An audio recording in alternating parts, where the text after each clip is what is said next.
Alrighty, folks, so Christmas is just around the corner. You know what that means? The best Christmas movies, they're all going to be on TV. So today, we're gonna go through some of my favorite Christmas movies. This video is sponsored by ExpressVPN.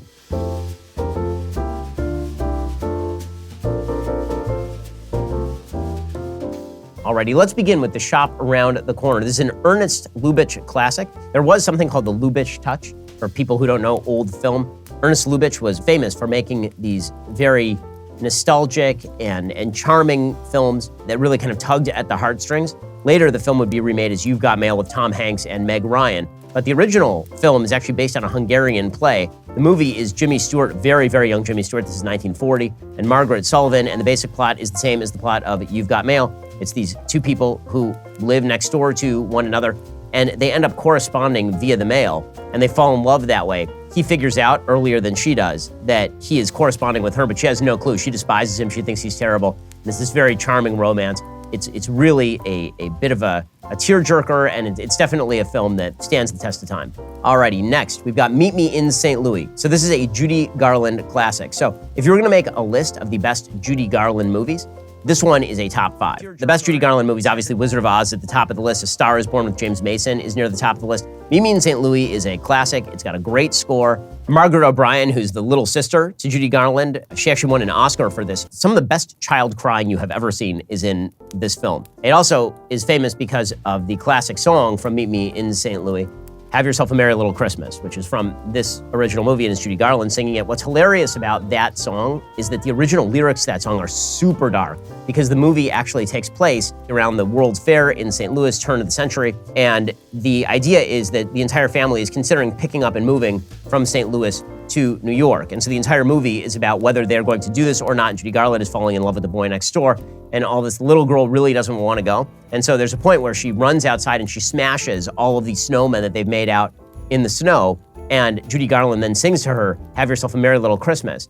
And it's sort of at the turning point of the film. So the original lyric to that song is not, Have yourself a merry little Christmas, let your heart be light. The original lyric to the song was, Have yourself a merry little Christmas, it may be your last. Next year, we may all be living in the past. So yeah, they decided not to go with the super dark version, and then they created a Christmas classic out of the song.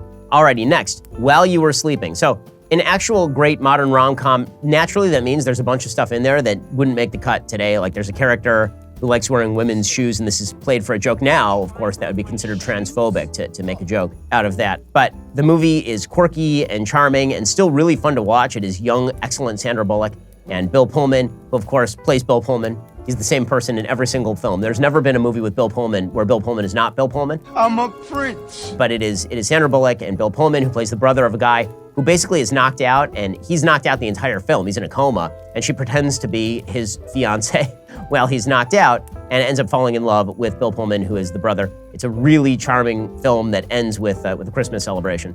Alrighty, next on the list, The Bishop's Wife. So this is sort of a forgotten classic. They tried to remake it as The Preacher's Wife with Denzel Washington. It's not nearly as good a film. The basic movie is about David Niven, who plays a bishop, and he really, really wants to build this new church. And his wife is Loretta Young, and he's kind of ignoring her and what she wants and her desire to build a family because he's so focused in on he is going to build this church. And Cary Grant plays an angel who shows up and essentially begins wooing Loretta Young. And it's just peak Cary Grant. Cary Grant is definitely the most charming movie star ever. It is not close. I'm not sure even who the close competitors would be.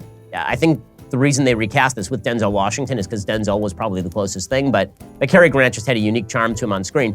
The movie is great. It's really rewatchable. It's really funny because everything with Cary Grant is charming. And the entire message is about how if you put solely spiritual pursuits above the quasi-humanistic concerns of your own family, you're doing it wrong. You're supposed to have spiritual pursuits via your family, and that's the best way to be both a good Christian and, from my view, a good Jew as well. Alrighty, It's a Wonderful Life, which isn't just the best Christmas film, it may be the best film. It's a Wonderful Life. It's an amazing, amazing movie. Obviously, it requires very little introduction. You got Jimmy Stewart, you got Lionel Barrymore, and a cast of thousands. And the entire film is a play on A Christmas Carol. The first half of the film is really, really dark. And people forget how dark the performance that Jimmy Stewart gives in this film is. So Jimmy Stewart was famous for being sort of slapsticky and very Jimmy Stewart. In this film, he gets angry, and when he plays angry, it actually works. Jimmy Stewart, underrated actor, and Jimmy Stewart is this guy who feels hemmed in by life, and he's started this bank, and now he's lost all the money because his dumb uncle, who's a drunk idiot, has lost all the cash, and Lionel Barrymore is taking advantage of him, and he thinks about killing himself, and he's convinced not to by being shown what the world would be like had he not been born. And then, of course, the community comes around to save him. It is the ultimate Christmas movie. It's about forgiveness. It is about community.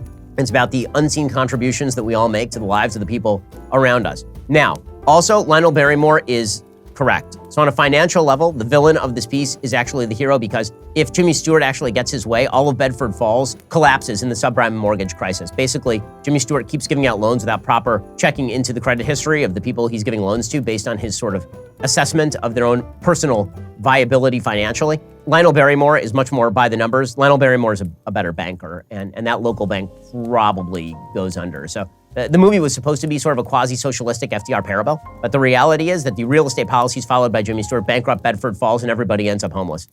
We'll get to more on favorite Christmas movies in just 1 second. First, a few decades ago, private citizens used to be largely that, private. What changed? Well, the internet. Think about everything you've browsed, searched for, watched, or tweeted. Now imagine all of that data being crawled through, collected, aggregated by third parties into a permanent public record. Your record. Having your private life exposed for others to see was once something only celebrities worried about, but in an era where everyone is online, everyone is, in fact, a public figure. To keep my data private when I go online, I use ExpressVPN. Did you know there are hundreds of data brokers out there whose sole business is to buy and sell your data? The worst part, they don't have to tell you who you're selling it to or get your consent. One of the data points is your IP address. Data harvesters use your IP to uniquely identify you and your location, but with ExpressVPN, my connection gets rerouted through an encrypted server and my IP address is masked. Every time I turn ExpressVPN on, I'm given a random IP address shared by other ExpressVPN customers. That makes it much more difficult for third parties to identify me and to harvest my data. The best part is how easy ExpressVPN is to use. No matter what device you are on, phone, laptop, smart TV, all you have to do is tap one button to get protected. So, if you, like me, believe your data is your business, secure yourself with the #1 rated VPN on the market. Visit expressvpn.com/Ben. Get 3 extra months for free. That's expressvpn.com/Ben. Go to expressvpn.com/Ben to learn more. Alrighty, next up is A Christmas Story, definitely the funniest Christmas movie ever made. My family and I quote this one all the time. Again, there are a bunch of aspects to this film that just would not be allowed today, from the mockery of the Chinese accents at the very end of the movie to the treatment of the leg lamp. But it is a very, very funny film. It is a great window into what childhood is like. Because, again, the whole movie is written from the perspective of a child, the great gravitas that is brought to it by the narrator. Very few movies with the narrator actually work. This one, the narrator actually works really, really well, and it's hysterical. When this movie came out, it was actually kind of a massive bomb. It didn't do really well when it came out at the box office, and then it started getting shown on TV, and then more and more people engaged with it to the point they actually ended up making a Broadway musical out of it, and it's become sort of an iconic piece about the season.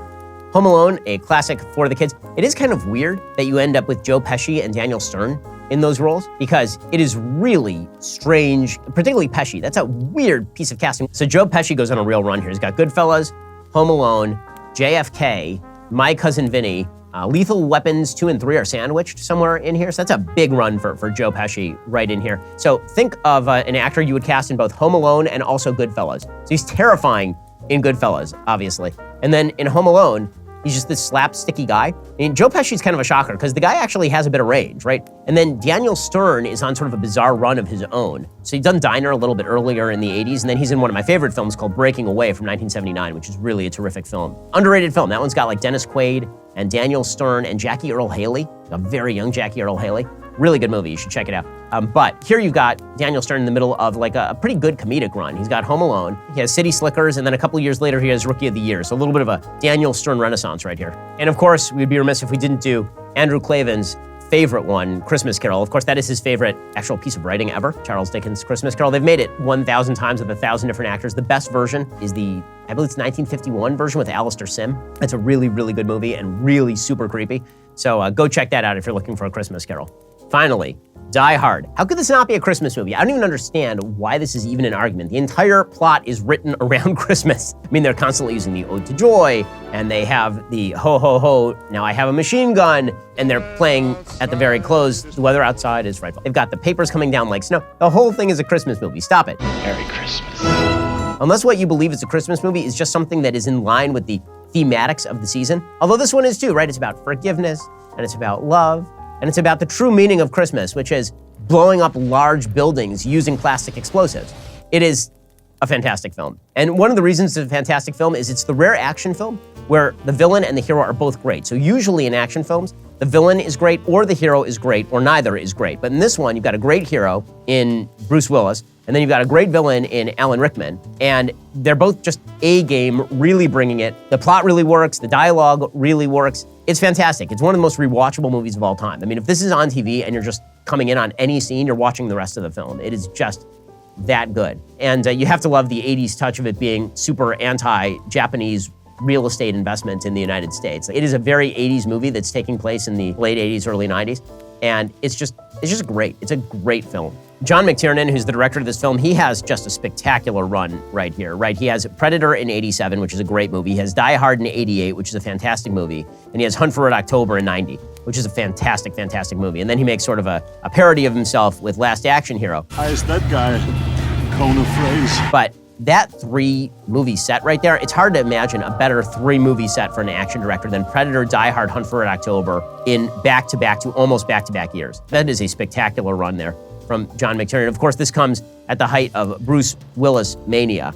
Bruce Willis had been on Moonlighting, which was a fairly big hit, but he had not had a film role that had really done anything up to this point. And so they'd considered pretty much everybody for this. They thought Schwarzenegger for this role. They thought Stallone for this role. At one point, they considered Kurt Russell for the role. They were considering Clint Eastwood for the role. The origins of Die Hard are interesting because they actually wanted to base it on like a 1966 book called The Detective, which they developed into a movie for Frank Sinatra. And then they took the basic plot points and they reworked that into Die Hard. Bruce Willis was basically everybody's last idea for the part. And of course, it ends up being the role that launches his career in the movies. So we've gone over a lot of Christmas movies today, but the one that truly embodies the spirit of Christmas, you know, the birth of the baby Jesus, is of course Reindeer Games with Ben Affleck. Suck it, Reindeer Games. Alrighty, folks. Well, we have reached the end of our review of best Christmas movies of all time. I hope you enjoyed it. If you're Christian, have a wonderful Christmas. If you're Jewish, enjoy the Chinese food.